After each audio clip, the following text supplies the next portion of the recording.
I am the tofu golem. Please enjoy the video.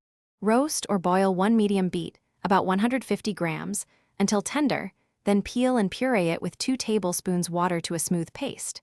In a small saucepan, combine 1/2 cup beet puree, 1/2 cup rice vinegar, 1 tablespoon sugar, and a pinch of salt. Simmer gently for 10 minutes to stabilize color and remove raw beet flavor. Strain through a fine sieve, pressing to yield about 1/2 cup vivid pink liquid. Cool to room temperature and refrigerate until ready to dye noodles. Bring 2 cups water to a rolling boil, then add 1/2 cup reserved beet stock to create a pink cooking liquid. For 2 servings, use 200 grams fresh ramen or 100 grams dried ramen. Lower noodles into the pink water and cook 2 to 3 minutes until al dente, stirring gently to ensure even color.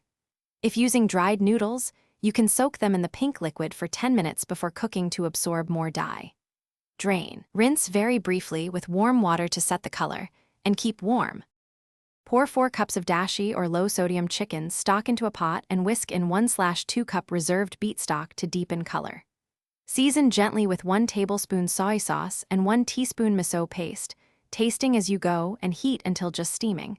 Avoid boiling to protect brightness.